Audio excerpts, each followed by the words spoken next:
నమస్తే, welcome to our channel. So మన ముందు అయితే ఒక స్పెషల్ గెస్ట్ ఉందని చెప్పుకోవచ్చు. సో చాలా మందికి చాలా ఇన్స్పిరేషన్ అని చెప్పుకోవచ్చు. రీసెంట్గా శ్రీదేవి డ్రామా కంపెనీ అనే షోతో ప్రజలకి చాలా దగ్గర అయ్యారు. ఫార్మర్, రైతు బిడ్డ, సింగర్ ఝాన్సీ ఫైనలీ మన స్టూడియోకి అయితే వచ్చింది. చాలా పాటలు పాడించుకుందాం. ప్రజెంట్ లైఫ్ ఎట్లా ఉంది, ఫ్యూచర్ ఏం చేయబోతున్నారు, ఎస్పెషల్లీ రైతు పడే కష్టాల గురించి కూడా అడిగి తెలుసుకుందాం. సో ఇంకెందుకు ఆలస్యం. సో హాయ్ అన్న, ఎట్లున్నారు సిస్టర్? సూపర్ అన్న, మీరు ఎలా ఉన్నారన్న? నేనైతే సూపర్ ఉన్నా మేడం. మీ వీడియోస్ చూస్తూ ఉంటా సోషల్ మీడియాలో, చాలా బాగుంటాయి. ఎస్పెషల్లీ మోటివేషన్ వీడియోస్ ఉంటాయి చూడు, చాలా బాగా అనిపిస్తుంటాయి. థ్యాంక్ యూ అన్న. అండ్ ఇప్పుడు ఏం చేస్తున్నారు? స్టడీయా, రైతేనా మొత్తం?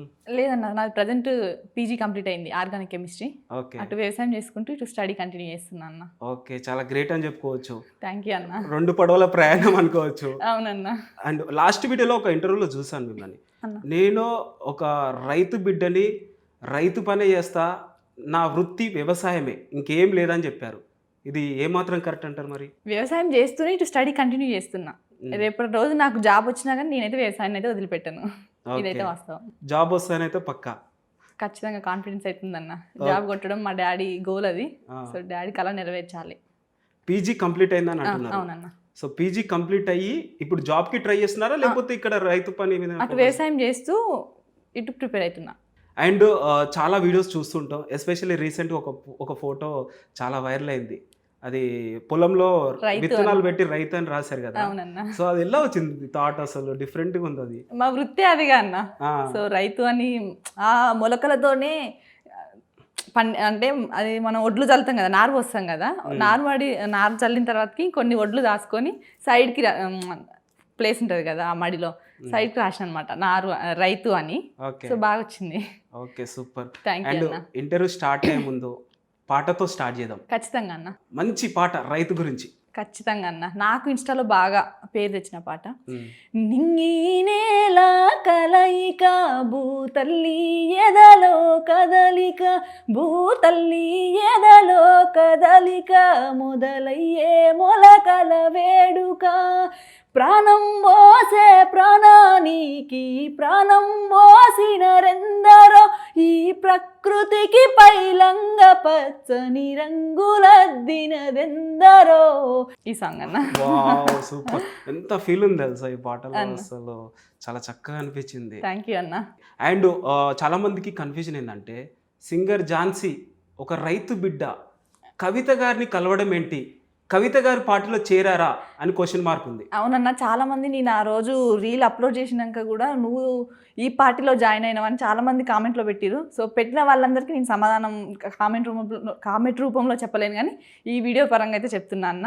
నేను ఏ పార్టీలో చేరలేదు, ఏ రాజకీయంలోకి పోలేదు. ఆ రోజు ఏంటంటే నల్గొండలో రైతుల సమస్యల మీద ఒక సమావేశం లెక్క అరేంజ్ చేస్తే ఆ రౌండ్ టేబుల్ సమావేశానికి హాజరయ్యి అక్కడ మా రైతుల బాధలు చెప్పుకోవాల్సిన పరిస్థితి. సో దానివల్ల నేను ఆ మీటింగ్కి అటెండ్ అయినా, కానీ పార్టీలో జాయిన్ అయితే కాదు. కవిత గారితో ఏం డిస్కషన్ చేశారు ఆ మూమెంట్లో మరి? అంటే అక్క, ఆ రైతుల పరిస్థితి ఎట్లుంది, రైతే రాజు అంటారు కానీ రైతు ఎన్నడూ రాజు అవుతాడు, అసలు రైతుల కష్టాలు పోవాలంటే ఏం చేయాలని కొంతమంది రైతుల దగ్గర నుంచి సమాచారం సేకరించింది అనమాట. సో రీసెంట్గా మనం చూస్తూ ఉంటాం, వింటూ ఉంటాం, విచ్చలవిడిలుగా దోచుకుంటున్నారు. ఒకటి విద్య, వైద్యం. సో ఈ రెండిట్లలో విచ్చలవిడిగా దోచుకుంటున్నారు. కవిత గారు ఒక స్టేట్మెంట్ ఇచ్చారు రీసెంట్గా, ఉచిత విద్య ఉచితంగా ఇస్తానేసి కూడా ఒక స్టేట్మెంట్ ఇచ్చారు. దీన్ని ఏకీభవిస్తున్నారా మీరు? చూద్దామన్నా. నిజంగా అదో ఆ పథకం వస్తే ఎలా ఉంటుంది? బాగుంటుంది. ఎందుకంటే ఎంతో మంది పేదవాళ్ళు వైద్యం సరిగా అందించుకోలేక ప్రాణాలు కోల్పోతున్నారు. టాలెంట్ ఉండి కూడా చదువుకోలేక ఎంతో మంది వెనకనే ఉండిపోతున్నారు. సో అలాంటి వాళ్ళకైతే చాలా బెనిఫిట్ అవుతుంది. ఓకే, తెలుసుకుంటారేమో ఈ వీడియో ద్వారా. అండ్ ఇంకోటి, రీసెంట్గా మీరు శ్రీదేవి డ్రామా కంపెనీ షోకి వెళ్ళారు. అవునన్న. సో ఆ షో ద్వారా ఎస్పెషల్లీ చాలా మీరు ఆల్మోస్ట్ ఆడియన్స్కి చాలా దగ్గర అయ్యారు, ఇంకా మరింత దగ్గర అయ్యారు ఎమోషనల్గా. సో ఎలా అనిపిస్తుంది ఇదంతా? చాలా హ్యాపీగా ఉందన్న. శ్రీదేవి డ్రామా కంపెనీ నుంచి ఫస్ట్ టైం నాకు 1 year బ్యాకే కాల్ వచ్చింది. కాకపోతే అప్పుడు నాకు పీజీ ఎగ్జామ్స్ వల్ల ఫస్ట్ డాడీకి స్టడీ ప్రిఫరెన్స్, అందుకే ఎగ్జామ్స్ వల్ల షోకి వెళ్ళలేకపోయినా. మళ్ళీ సెకండ్ టైం కాల్ రావడం చాలా హ్యాపీగా ఉంది. సో ఈసారి ఖచ్చితంగా పార్టిసిపేట్ చేసిన, చాలా మంది జనాల మనసులు దోచుకున్నా. ఓకే, మేము కూడా చాలా ఎక్సైట్మెంట్తో ఉన్నాం తెలుసా. మీరు సోషల్ మీడియాలో చాలా వైరల్ అవుతూ అండ్ రీసెంట్గా షోలో కూడా కనిపించారు శ్రీదేవి డ్రామా కంపెనీలో. త్వరలో ఏమన్నా రియాలిటీ షోలో కనిపించే ఛాన్స్ ఉందంటారా? చూద్దామన్నా. వస్తుంది ఆపర్చునిటీ. మన చేతిలో ఏముందన్న, ఆ. ముందుకైతే పోతున్నాం జనాలు ఆదరించే దాన్ని బట్టి. ఇలాంటి ఆపర్చునిటీలు ఏమైనా వచ్చాయా అంటే లైక్ రియాలిటీ షోల మీద? లేదన్న, రాలే ఇప్పటివరకు అయితే. వస్తే వెళ్తారు. వస్తే చూద్దాం, వెళ్తా. ఓకే, లాస్ట్ టైం ఒక రైతు బిడ్డ బిగ్ బాస్ హౌస్ లో కనిపించిండు. అవును. ఈసారి మరో రైతు బిడ్డ బిగ్ బాస్ హౌస్ లో కనిపిస్తే ఏం చూపిస్తారు మీరు? అక్కడ చూపిస్తాను ఖచ్చితంగా. అక్కడ చూపిస్తారంట. మాటల్లో చెప్పినాకన్నా చేతల్లో చూపించుడు best. Okay. And Sridevi drama company stage పైన మీరు ఒక మాట చెప్పారు, చాలా ఎమోషనల్గా అట్టయింది. అంటే మేము ఎమోషనల్ కనెక్ట్ అయ్యాము ఆ విషయానికి. విలేజ్లలో కావచ్చు, రిలేటివ్స్లో కావచ్చు, ఫ్రెండ్స్లో కావచ్చు, 3 ఆడపిల్లలు ఉన్నారు, పెళ్లి చేయలేదు ఏంది అని కూడా క్వశ్చన్ చేస్తుంటారు అంటారు. అవును. సో అలాంటి క్వశ్చన్ చేసినప్పుడు మీరు ఎట్లా ఫీల్ అవుతారు? అప్పుడు డాడీతో అనేది అనమాట. అంటే పల్లెటూర్లలో అంటారు కన్నా, 3 ఆడపిల్లలు కదా, ఎదిగిన బిడ్డలు ఇంట్లుంటే ఏమో అంటది, పెళ్ళిళ్ళు చేస్తే నీకు కూడా ఒక బాధ్యత తీరిపోద్ది అంటే, మా డాడీ ఎవరి మాటలు కూడా పట్టించుకోలే. నా బిడ్డల్ని చదివిపిస్తా, వాళ్ళ కాళ్ళ మీద వాళ్ళు నిలబడేంత వరకు చదివిస్తా అని, మమ్మల్ని పీజీ వరకు కూడా చదివిస్తాను, ఇంకా కూడా చదివిస్తూనే ఉండు. ఓకే.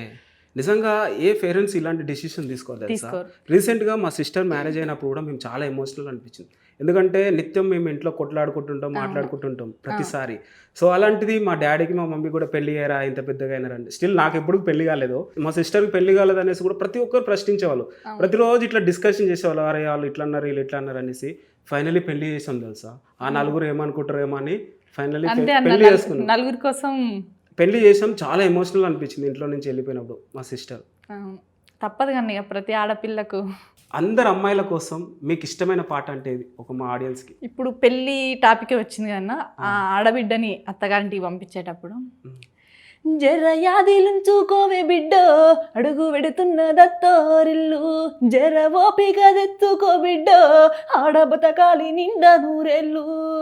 అమ్మాయిలు కాదు ఆడి బిడ్డలుంటారు, ఆడి బిడ్డాలంటే అర్ధముగుడంటారు, ఆడి బిడ్డాలంటే అర్ధముగుడంటారు. అప్పుడప్పుడు నిన్ను ఆట పట్టిస్తారే, నీకు వాళ్ళతో పోటద్దు బిడ్డ, ఆడ అవ్వయ్యలుండరే బిడ్డ, జర యాదిలుంచుకోవే బిడ్డ, అడుగు పెడుతున్న దత్తోరిల్లు, జర ఓపిక తెచ్చుకో బిడ్డ, ఆడ బతకాలి నిండా నూరేళ్ళు. సూపర్. ఎంత ఎమోషనల్ అనిపిస్తుంది థ్యాంక్ యూ అన్న. ప్రతి వాళ్ళు కనెక్ట్ అవుతారు తెలుసా ఈ పాటకి. అసలు తప్పకుండా అన్న. ఇన్ కేస్ ఇలాంటి సిచ్యువేషన్ మీకు వస్తే ఏం చెప్తారు? తప్పదన్న, ఏదో ఈ రోజు కాకుండా రేపటి రోజు ఖచ్చితంగా నాకు కూడా వస్తుంది, ఇంకా భరించాలి. ఓకే, ఈ క్వశ్చన్ లాస్ట్లో అడుగుదాం అనుకున్నా, ఫ్లోలో వచ్చింది కాబట్టి అడిగిన. అండ్ ఇంకోటి, వరి పండించాలన్నా, వెజిటేబుల్స్ పండించాలన్నా ఫస్ట్ నుంచి లాస్ట్ వరకు ఎలాంటివి పాటించాలి? వెజిటేబుల్స్ అంటే మేము అంతగా పండించమన్నా, వాటి గురించి అంత అవగాహన లేదు. ఎక్కువ మేము వరినే పండిస్తాం. స్టార్టింగ్ నుంచి సీడ్ తెచ్చుకుంటాం కదా, వాటిని 2 రోజులు నీళ్ళలో నానబెట్టి వాటిని మండే అంటే చిన్న చిన్న మొలకలు వచ్చేంత వరకు చూడాలన్నమాట. ఆ చిన్న చిన్న మొలకలు వచ్చిన తర్వాతకి మడిలో చల్లాలి వాటర్. ఫస్ట్ నార్మల్ దున్నుకోవాలి, తర్వాత నారు చల్లిన తర్వాత 25 డేస్ నుంచి 30 డేస్ మధ్యలో నాటాలన్నమాట. నాటిన తర్వాతకి ఇంకా కంటిన్యూ చేసుకోవాలి. 15 రోజులకు యూరియా వేసుకోవడం, ఏమైనా కలుపు మందు ఇట్లా కొట్టుకోవడం, పొలానికి ఏ రోగం రాకుండా చూసుకోవడం, ఒకవేళ ఏదైనా రోగం వస్తే దానికి తగ్గట్టు మందులు కొట్టుకోవడం. ఎక్కువ మీరు ట్రాక్టర్ నడుపుతుంటారు కదా, అవునన్నా, ట్రాక్టర్ పైన కూడా వీడియోస్ చేస్తుంటారు. అవునవునన్నా, చాలా మంది షాక్ అవుతారు తెలుసా, ఒక లేడీ ఏంటి బండి నడపడం ఏంటి అనేసి కూడా. ఎట్లా నేర్చుకున్నారు ఇదంతా? మీ ఫాదర్ డాడీనే. స్టార్టింగ్ నేను 9th క్లాస్ ఉన్నప్పటి నుంచే వ్యవసాయం చేసేది. ఇంకా డాడీ ఒక్కటి చేస్తుంటే, అప్పుడు తమ్ముడు చిన్నోడు అనమాట, వాడికి అంతా తెలియదు కదా. ఇప్పుడు అంటే చేస్తాడు తమ్ముడు కూడా. నేను 9th క్లాస్ ఉన్నప్పుడు డాడీ ఒక్కడు వెళ్తుంటే, డాడీకి అన్నదమ్ములు ఇట్లా ఎవరు లేరు, ఏ పనైనా ఒక్కడే చేసుకునేది. మేము ఆడపిల్లలమై ఉండి డాడీకి ఎందుకు హెల్ప్ చేయొద్దు, మేము కూడా అబ్బాయిలతో సమానంగా డాడీకి అన్నిటిలో హెల్ప్ చేయాలి అన్నట్టు వెళ్తా. బాయ్ దగ్గరికి వెళ్ళి డాడీ తోలుతుంటే, డాడీ నాకు నేర్పించంటే, డాడీ కూడా నేర్పి అనగానే వెంటనే నేర్పించిండు. నీకెందుకురా, నువ్వు ఆడపిల్లవు, వద్దు బండి అని కూడా ఏ రోజు కూడా అనలేదు. నేను ఏదైనా నేర్చుకుంటా అంటే వెంటనే నేర్పిస్తూనే ఉంటాడు.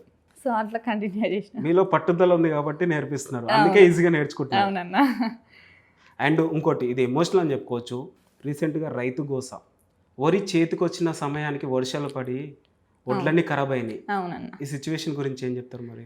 నిజంగా చాలా బాధాకరం అన్న. ఎందుకంటే ఒక 4-5 నెలలు కష్టపడి ఎండనక వాననక రైతు పండించిన పంట చేతికి వచ్చేసరికి ఆ పంట కొనుగోలు కూడా కాలేకపోయింది. ప్రభుత్వం ఐకేపీ సెంటర్లలో వడ్లు అట్లనే ఉండిపోయినాయి. సో వర్షానికి ఆ వడ్లు మొలకెత్తి చాలా నష్టపోయే రైతు ఒక్కటే ఆశిస్తాడన్న, పెట్టిన పెట్టుబడి రాకున్నా ఏం కాదు, పెట్టిన పెట్టుబడి వస్తే చాలా అనుకుంటాడు కానీ ఎక్కువ లాభం అయితే ఆశించాడు. ఎవరు నిర్లక్ష్యం వల్ల ఇలా జరిగిందంటారు? వాతావరణం అనుకోవచ్చు కానీ సో వడ్లు అనేది కళ్ళంలో పెట్టినంతసేపు కొంతమంది బాధ్యత ఉంటుంది. అవునన్న, ఐకేపీ సెంటర్ వరకు తీసుకుపోవడం అయితే మా బాధ్యత.